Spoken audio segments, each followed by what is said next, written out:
Hello everyone, this is Ajit Kumar Singh और आप देख रहे हैं जियोलॉजी कॉन्सेप्ट्स।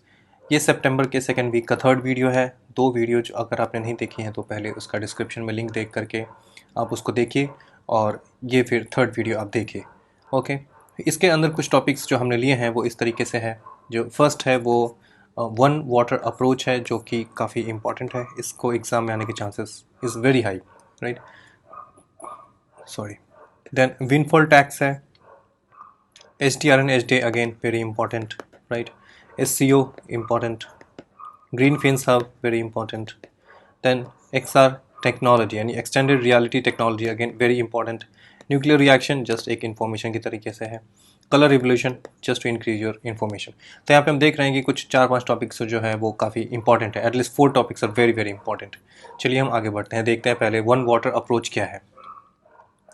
तो जैसे मैंने कि पहले वीडियो में ये मेंशन किया है कि अगर यूनाइटेड नेशंस ने कुछ भी किया है, ठीक है, और वो अगर न्यूज़ में है तो आपको उसके बारे में पता होना चाहिए क्योंकि वो एग्ज़ाम के क्वेश्चन का पार्ट हो जाता है, राइट। क्योंकि यूनाइटेड नेशन अपने आप में एक बड़ी ही इंपॉर्टेंट ऑर्गेनाइजेशन है एग्ज़ाम पॉइंट ऑफ व्यू से। इन्होंने क्या कहा है वन वाटर अप्रोच के अंदर कि बाय 2050, ठीक है, मतलब अभी से करीब 30 साल बाद अराउंड 4 बिलियन पीपल होंगे जिनके पास पानी नहीं होगा पीने के लिए, शॉर्टेज होगा उनके पास, सीवियर शॉर्टेज, ठीक है ना। Pushing the one water approach towards all sources of water. अब इनको ने जो इस टॉपिक का क्रक्स है वो मैं आपको पहले बता देता हूँ। वो ये है कि 2050 तक अराउंड 4 बिलियन पीपल जो होंगे उनके पास पानी नहीं होगा। तो हमारे पास जो पीने का पानी है, ऑल दो हमारे पास 70% जो है अर्थ पे सिर्फ पानी ही है, लेकिन फिर भी हमारे पास जो पीने का पानी है वो बहुत ही कम है, which is around less than 1, I think 1% और लेस देन 1%, इतना ही पानी है जो पीने के लायक है, राइट। तो आप समझ सकते हैं कि कितना कम पानी है हमारे पास पीने के लिए, और उसमें भी बहुत सारा पोल्यूशन है, ग्राउंड वाटर पोल्यूटेड हो रहा है। इन सब चीज़ों को देखते हुए वन वाटर अप्रोच लिया गया है, जिससे ये इसका ये थीम है, मतलब जो एम है, एजेंडा है, वो ये है कि जितने भी पानी के सोर्सेस हैं उन सब के बीच के जो बैरियर है कि ये ड्रिंकेबल वाटर है, ठीक है, ये वेस्ट वाटर है और ये सलाइन वाटर है, ये उस बैरियर को ख़त्म करके उन सबको एक करना है। मतलब हम ऐसे ही सिस्टम तैयार करेंगे जिससे कहीं से भी पानी पीने के लिए हमारे को मिल सके, क्योंकि इंक्रीजिंग पॉपुलेशन को पानी प्रोवाइड कराना is really a tough task, right. क्योंकि पॉपुलेशन इतनी तेज़ी से बढ़ रही है और सबको क्लीन ड्रिंकिंग वाटर प्रोवाइड करना एक बहुत बड़ा टास्क है, स्पेशली उन जगहों पे जो कि वॉर टाउन एरिया है, जहाँ पे राइट्स हो रहे हैं, राइट्स नहीं, वॉर हो रहे हैं, सेक्टेरियन वॉर्स हो रहे हैं, जैसे कि येमेन में है, नाइजीरिया में चल रहा है अभी, ठीक है। अभी आप देख सकते हैं यहाँ पे रशिया यूक्रेन तो चल ही रहा है। खैर वो सब तो अमीर कंट्री है, वहाँ पे पानी की पीने की कमी नहीं होगी। पर अगर येमेन में वॉर चल रहा है, नाइजीरिया में चल रहा है, या फिर Tajikistan, Uzbekistan, Tajikistan and Kyrgyzstan जो अभी हम आगे इसी वीडियो में देखेंगे, वहाँ पे वॉर चल रहा है, तो वो सारी कंट्रीज़ जो है वहाँ पे एक पॉपुलेशन ऐसी है जो माइग्रेट कर जाती है और उनको जो बेसिक अम्यूनिटीज़ वो नहीं मिलती हैं। तो इस केस में हमें इन सब चीज़ों को ध्यान में रखते हुए यूएन ने वन वाटर अप्रोच लाया है, राइट। इसके बीच का जो मेन जो हमारा एजेंडा है वो यही है कि one water is the future of water industry when the barriers conventionally separating waste water, storm water, drinking water, ground water, इन सब के बीच का जो बैरियर है उसको ख़त्म करके हम एक मैक्सिमम से मैक्सिमम पानी हमारे लिए पीने के लिए अवेलेबल हो, राइट। ये इसका मेन एम है। Coming to the next topic, ये उसी के डिफरेंट पहलू हैं, ठीक है, कि वन वाटर अप्रोच के आप इसको देख सकते हैं। देन इसके ऊपर एक क्वेश्चन है, इसके ऊपर या इससे रिलेटेड कह सकते हैं, what are the benefits of implementing integrated watershed development programme. ये 2014 में एक क्वेश्चन आया है। इंटीग्रेटेड वाटरशेड का मतलब होता है कि एक बैरियर ऐसा होता है जिससे, सॉरी, अगर एक नदी ऐसे ये बैरियर है, सपोज कोई रिज है या कोई हिल है, तो इससे एक नदी इधर बहेगी, इधर बहेगी, ठीक है ना। तो ये है हमारे पास ऐसा, ये इसको वाटरशेड कहते हैं जो डिवाइड करता है, या फिर वाटरशेड उसको भी कहते हैं जिस एरिया में नदी जो अपना पानी बहाती है, जो पानी बहता है उसको भी वाटरशेड कहते हैं। तो इसमें क्या है, इंटीग्रेटेड वाटरशेड जो डेवलपमेंट प्रोग्राम है उसके क्या क्या कंपोनेंट्स है उसके बारे में ये सवाल है। Prevention of soil run of, ठीक है। Linking the countries perennial reverse with seasonal rivers, यहाँ पे रिवर लिंकिंग की बात है। Rain water harvesting and recharge of ground water table, regeneration of natural vegetation. आपको ऐसा लगेगा कि ये सारे ऑप्शन होने चाहिए सॉरी, पर इसमें जो सेकंड वाला ऑप्शन है, सॉरी, हाँ, linking the rivers perennial rivers, ये नहीं है, क्योंकि रिवर लिंकिंग का जो प्रोजेक्ट है वो इंटीग्रेटेड वाटरशेड डेवलपमेंट प्रोग्राम का पार्ट नहीं है, इसलिए 134 इसका आंसर हो जाएगा, राइट। तो नेक्स्ट देखते हैं, विंडफॉल टैक्स। अभी आपने देखा है कि रशिया यूक्रेन में जो वॉर चल रही है उसकी वजह से अचानक से जो पेट्रोल के दाम बढ़ गए थे। उसमें क्या है कि अगर जिस कंपनी ने पेट्रोल स्टोर कर रखा है, सपोज पेट्रोलियम ऑयल जो स्टोर कर रखा है, वो उसके दाम अचानक से बढ़ने की वजह से काफ़ी सारा उनको इनकम हो जाता है रातों रात बिना किसी मेहनत के, जस्ट बिकॉज सप्लाई डिमांड का ऐसा कैलकुलस है कि अगर डिमांड कम हो और सप्लाई कम हो और डिमांड एकदम से बढ़ जाए तो आपकी प्रॉफिट अचानक से बढ़ जाती है। उसी प्रॉफिट को टैक्स करते हैं और उसको कहते हैं विंडफॉल टैक्स, राइट। इसका जो क्रक्स है वो यही है। अगर आपके एग्जाम में कभी आता है कि व्हाट इज़ विंडफॉल टैक्स, तो आप ये समझ लीजिए कि windfall is defined as unearned unanticipated gain in income through no additional effort और एक्सपेंसेस। इसके ऊपर सरकार टैक्स लगाती है, राइट। तो इसको कहते हैं windfall tax. Then human development report, जो कि बहुत ही इंपॉर्टेंट है, ठीक है। इसका जो अभी जो रिसेंट डेटा है उसके हिसाब से इंडिया का जो रैंक है 2022 में, विच इज़ 132, जो कि 2020 में ये था 130। तो ये जो 2 स्टेप नीचे इंडिया आ गई है वो that is because of covid pandemic, क्योंकि पेंडेमिक की वजह से पूरा सप्लाई चेन, पूरा गवर्नेंस, ठीक है ना, वो सब बिल्कुल बिखर के रह गया था। तो इसकी वजह से ह्यूमन डेवलपमेंट जो है बहुत ही इफ़ेक्ट हुई है लोगों की, पॉपुलेशन की, पूरे नेशन की। और इसमें जो पुअर पीपल हैं उनकी लाइवलीहुड चली गई थी। बहुत सारे ऐसे वर्कर्स थे जिनकी लाइवलीहुड ही ख़त्म हो गया और ना ही उनके पास कोई सेविंग थी, क्योंकि वो डेली अर्न करते हैं, डेली खाते हैं, तो उनकी सेविंग बिल्कुल ही ड्राई हो गई थी। और उसी की वजह से पीएम गरीब कल्याण योजना, जो अभी तक मतलब दिसंबर तक उसको एक्सटेंड कर दिया गया है, हर महीने, हर बार 3-3 महीने उसको बढ़ाया जा रहा है और दिसंबर तक वो एक्सटेंड कर दिया गया है, जिसमें फ्री जो है वो राशन हर किसी को दिया जा रहा है जिसके पास भी राशन कार्ड था। तो ये सब उसी को फाइट करने के लिए है, ताकि जो लोग हैं, जो वैसे लोग हैं जिनकी इनकम कम है, वो उनको कोई हार्डशिप झेलनी ना पड़े, राइट। तो अभी हम आते हैं इस पे। तो सबसे पहले तो ये इंडिया का जो रैंक है 2022 में वो 132 हो गया है। देन ये रिपोर्ट कौन रिलीज़ करता है? वो काम है यूएनडीपी का, राइट। वो यूएनडीपी इसको रिलीज़ करता है और एग्ज़ाम में पूछा गया है और पूछा जाएगा, ठीक है। तो आपको दूसरी चीज़ जो ध्यान रखनी है वो UNDP, united nation development programme, ठीक है। ये भी यूनाइटेड नेशन का ही ऑर्गन है, तो ये रिलीज़ करती है। देन इसका जो थीम है वो ये है, uncertain times unsettled lives shaping our future in a world in transformation. ये इसका थीम है, आपको थीम याद रखना है। तो मैंने 2 चीज़ें बताई, 2 यहाँ पे, तीसरी यहाँ बात है, ये 3 चीज़ें आपको ध्यान में रखनी है। देन एचडीआई क्या है? Human development index. अब ये इंडेक्स क्या है? कुछ डेटा जो है उस जो कुछ पैरामीटर्स है उसको मॉनिटर करके एक इंडेक्स तैयार किया जाता है और ये रैंकिंग जो है वो उसी इंडेक्स के बेसिस पे किया जाता है। इसके अंदर क्या क्या कंपोनेंट्स है वो आपको ध्यान रखना है। 4 कंपोनेंट्स है और इससे एग्जाम में क्वेश्चन आए हैं और आएंगे। तो इसके लिए एक कंपोजिट इंडेक्स है that measures average achievement in human development taking into account for 4 indicators. ये 4 इंडिकेटर्स क्या है? सबसे पहले लाइफ एक्सपेक्टेंसी एट बर्थ, ठीक है। ये सस्टेनेबल डेवलपमेंट का एक पार्ट है। लाइफ एक्सपेक्टेंसी एट बर्थ वो कितनी है? जब कोई इंसान जन्म लेता है, कोई बच्चा जन्म लेता है, तो उस समय की जो फैसिलिटी अवेलेबल होती है, मेडिकल होती है, हेल्थ फैसिलिटी होती है, पोल्यूशन होता है, न्यूट्रिशन लेवल होता है, वो सब को कैलकुलेट करके हम ये गेस करते हैं कि ये बच्चा एवरेज इतने साल जिएगा, ठीक है ना। तो ये इसको हम काउंट करते हैं life expectancy at birth. Expected year of schooling, ठीक है, कि एक बच्चा कितने साल स्कूल जा सकता है, कितना एक्सपेक्टेशन है हमारा। मीन ईयर ऑफ स्कूलिंग, फिर कितने साल वो गया, ठीक है। इन दोनों को, इनको लेते हैं। और ग्रॉस नेशनल इनकम, ये मतलब नेशनल इनकम जो है पर कैपिटा होना चाहिए, I think cross national income ये पर कैपिटा होना चाहिए। तो ये 4 चीज़ें जो हैं हम यहाँ पे मेजर करते हैं और इससे हमें पता चलता है कि इस इंडेक्स को प्रिपेयर करने के लिए 4 ऐसे इंडिकेटर्स हैं जिनको ध्यान में रखा जाता है। Life expectancy, expected year of schooling, mean year of schooling and national gross national income. ये 4 चीज़ें आपको ध्यान में रखनी होती है, तो आपको ये पता होनी चाहिए। देन यूएनडीपी ही फिर एक multi dimensional poverty index release करता है। जैसे कि इंडिया में हम पॉवर्टी जो रैंकिंग है इंडिया की, जो मतलब इंडिया के अंदर स्टेट्स की रैंकिंग है या फिर पीपल की जो पॉवर्टी लाइन है, उसके नीचे अराउंड 40% पीपल स्टिल पुअर है, ठीक है ना। 40% पीपल जो है अराउंड, ये इंडिया के अंदर पुअर हैं। तो लेकिन इंटरनेशनल लेवल पे मल्टी डायमेंशनल पॉवर्टी इंडेक्स जो है यूएनडीपी रिलीज़ करती है और उसके पैरामीटर्स क्या क्या हैं। तो उसमें उन्होंने हेल्थ लिया है, एजुकेशन लिया है एंड स्टैंडर्ड ऑफ लिविंग लिया है। आपको इन दोनों चीज़ों जैसे कि HDI के इसके अंदर क्या क्या पैरामीटर इंडिकेटर्स हैं वो, और मल्टी डायमेंशनल पॉवर्टी इंडेक्स इसके अंदर क्या क्या इंडिकेटर्स हैं वो, ये आपको ध्यान में रखना है। इसके अंदर हेल्थ लेते हैं, एजुकेशन लेते हैं एंड स्टैंडर्ड ऑफ लिविंग लेते हैं। आपको ये भी ध्यान रखना है कि हेल्थ के अंदर क्या क्या आता है, तो न्यूट्रिशन आता है एंड चाइल्ड मोर्टेलिटी है। एजुकेशन के अंदर क्या है, स्कूलिंग, ईयर ऑफ स्कूलिंग है और स्कूल अटेंडेंस है। और स्टैंडर्ड ऑफ लिविंग में कुकिंग फ्यूल है, सैनिटेशन है, ड्रिंकिंग वाटर है, इलेक्ट्रिसिटी एंड हाउसिंग है।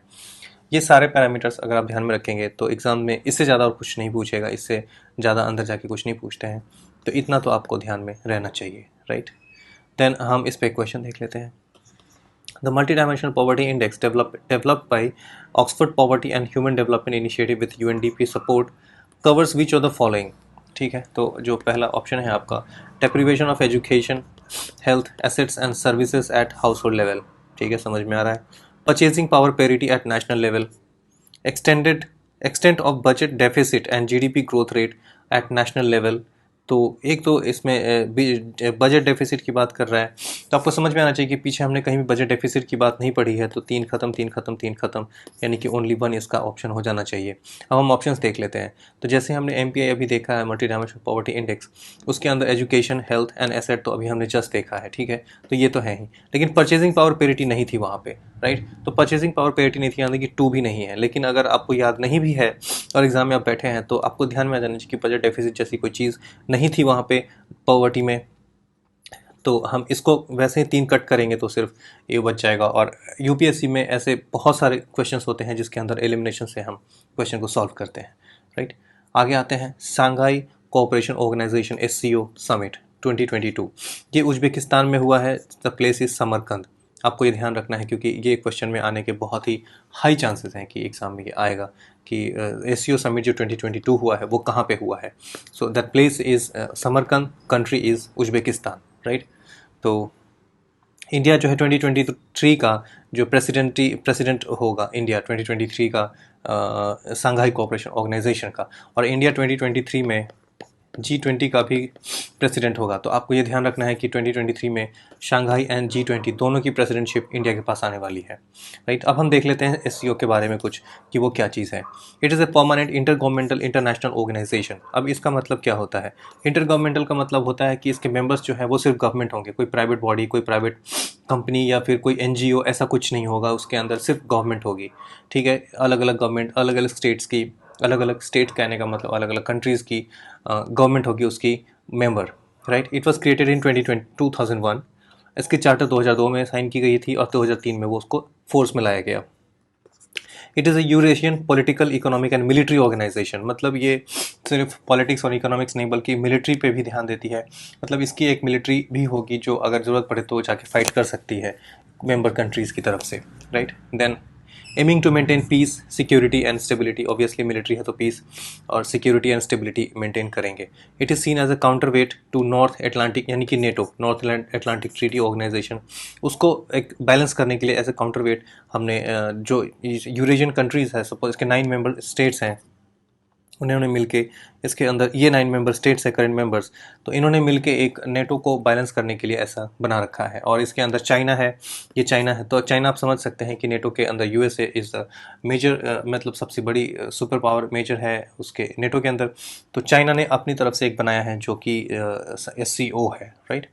Then is official language is, ये सारी चीज़ें आपको बहुत ही इंपॉर्टेंट है और ध्यान में रखनी चाहिए कि SCO के जो ऑफिशियल लैंग्वेज है वो रशियन एंड चाइनीज़ है, राइट। देन परमानेंट बॉडीज़ जो हैं, ये एक परमानेंट बॉडीज़ है जिसके मतलब SCO की कुछ परमानेंट बॉडीज़ हैं जैसे कि रैट्स जो है, जैसे नेटो की एक मिलिट्री ऑर्गेनाइजेशन है नेटो, वैसे ही रैट्स भी इसकी एक ऑर्गन है जिसको जो मिलिट्री है उसके अंदर उसको रैट्स कहते हैं। SCO के अंदर जो मिलिट्री है उसको रैट्स कहते हैं। Regional anti terrorist structure, that is rats. इसके हेडक्वार्टर ताशकंद में है।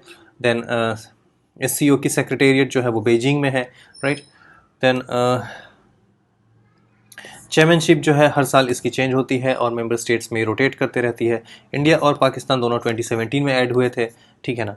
और मेंबर्स जो हमने अभी जस्ट मेंशन किया, Tajikistan, China, Kyrgyzstan, Russia, Tajikistan तो ओवर आ गया आई थिंक, नहीं, यहाँ कजाकिस्तान है, Tajikistan, Uzbekistan, India and Pakistan. अब देखिए यहाँ पे ये कजाकिस्तान हो गया, किर्गिस्तान है एंड ताजिकिस्तान है, उज्बेकिस्तान, ये सारे सेंट्रल एशियन कंट्रीज़ हैं। और ये सारे जो सोवियत यूनियन जब का डिसइंटीग्रेशन हुआ था, अभी हम आएंगे सेंट्रल एशिया में तो हम ये कंट्रीज़ देख लेंगे। तो सोवियत यूनियन जब डिसइंटीग्रेट हुआ था तो ये सारी countries like Tajikistan, just a minute, ये कजाकिस्तान और किर्गिस्तान और ताजिकिस्तान और उज्बेकिस्तान, ये सारे वहाँ से अलग हुए थे, राइट। 5 कंट्रीज़ है सेंट्रल एशिया में, एक और है, तो ये 4 यहाँ पे अवेलेबल है। एक चाइना हो गया, दूसरा रशिया हो गया, तो रशिया से ही ये सारे अलग हुए थे। चाइना तो ऑलरेडी रशिया का एलाई है। इंडिया एंड पाकिस्तान, अब देखिए इंडिया और पाकिस्तान दोनों एक साथ इसके मेंबर है, जिसकी वजह से बहुत ही टशन होता है। और एससीओ की मीटिंग बहुत दिनों, आई थिंक काफ़ी टाइम बाद एससीओ की मीटिंग हुई, एग्जैक्टली मुझे याद नहीं है, पर एससीओ की मीटिंग बहुत टाइम बाद अभी जो उज्बेकिस्तान में हो रही है, क्योंकि इसके पहले इंडिया एंड पाकिस्तान इसको बाइकआउट कर रहे थे। Then not India Pakistan, only India boycott कर रही थी, क्योंकि पाकिस्तान ने पठानकोट अटैक किया था तब से। Then Iran is set to become permanent member, जो 10th मेंबर है वो ईरान होने वाला है, जो 2023 में यानी कि नेक्स्ट ईयर ये ज्वाइन करेगा, राइट। देन है ग्रीन फिन्स हब। अब इसको ग्रीन फिन्स हब है, तो ग्रीन तो आप समझ रहे हैं कि ग्रीन का मतलब ही होता है समथिंग रिन्यूएबल या फिर जो इन्वायरमेंट के सपोर्ट में है उसको ग्रीन कहते हैं। वो ग्रीन वर्ड आने का मतलब यही होता है।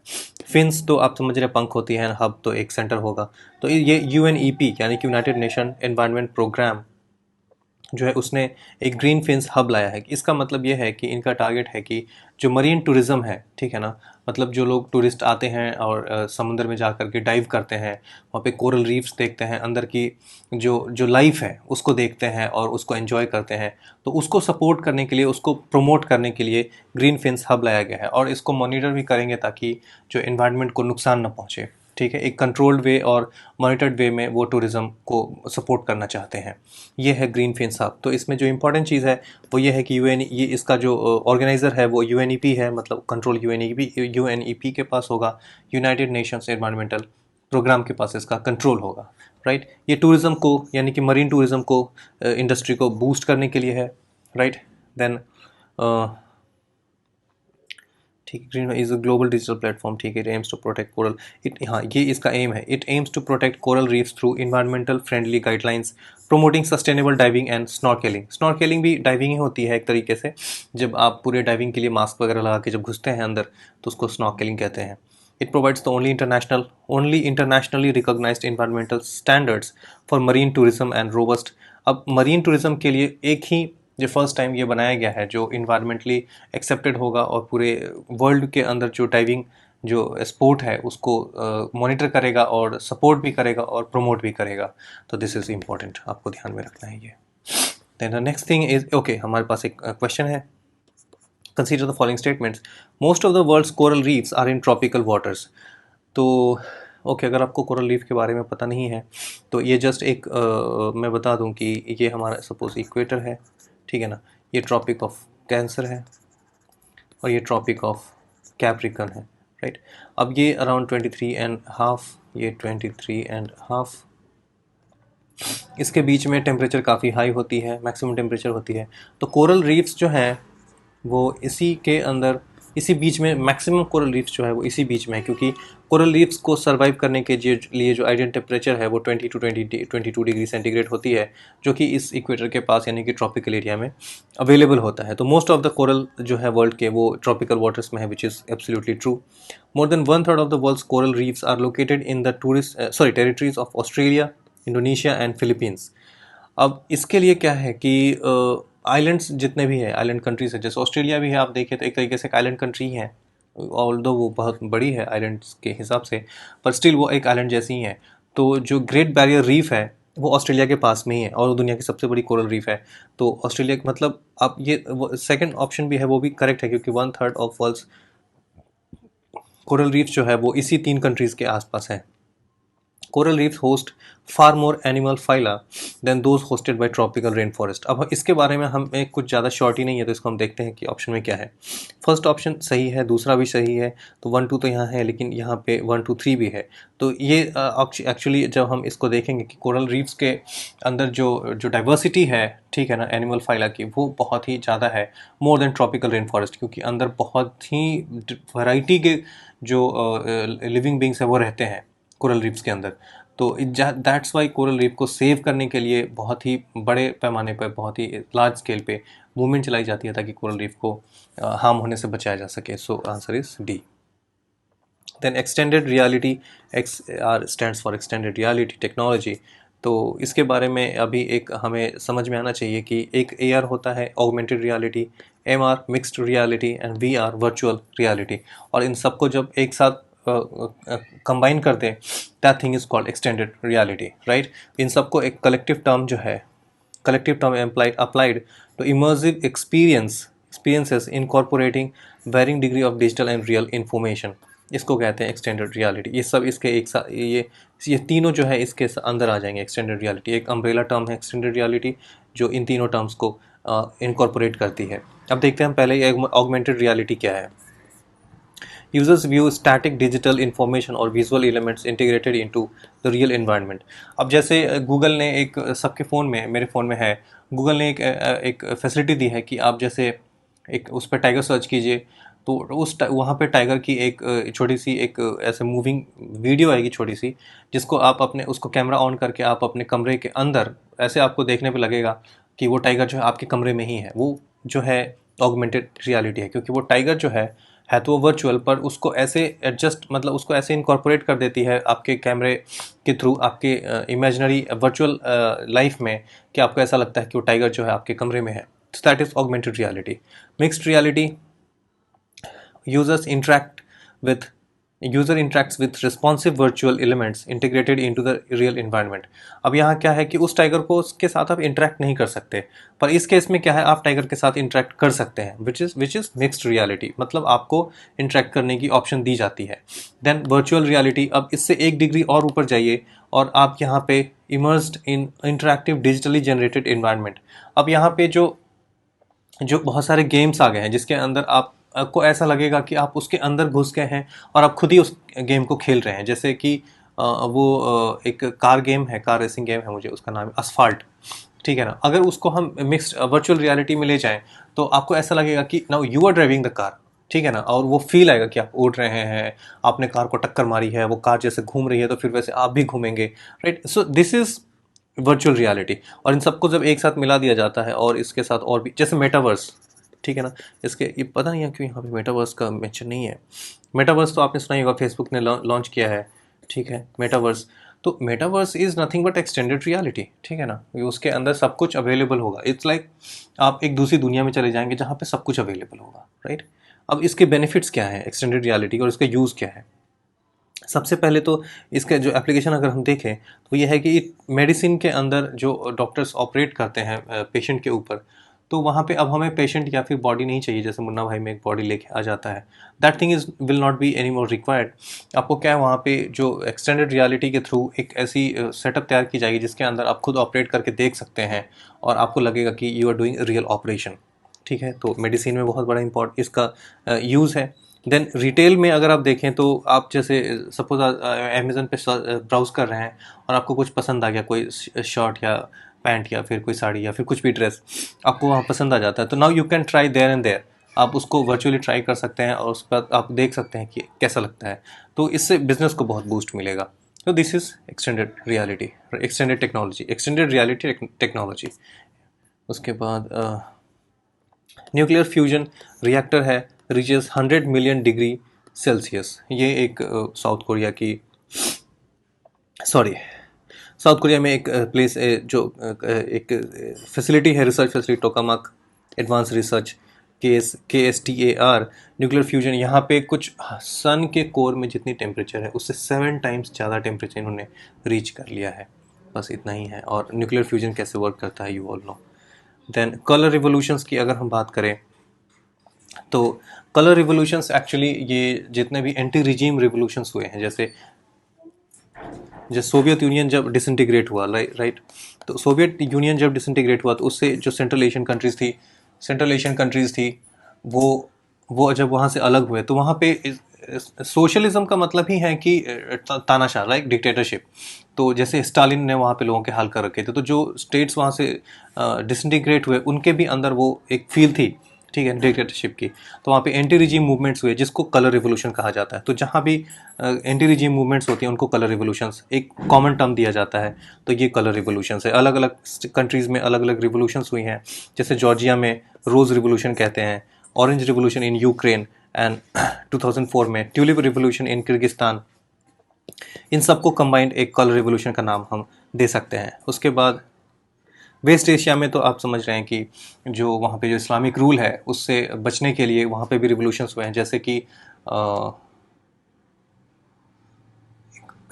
Sorry, I forgot that name, sorry, I really forgot that name. तो इसके बाद ये ओवर हो जाता है। आई होप कि आपको ये अच्छा लगा होगा, ये यूज़फुल होगा आपके लिए। So thank you for this was the last video of second week of September. So okay, thanks for watching. Thank you.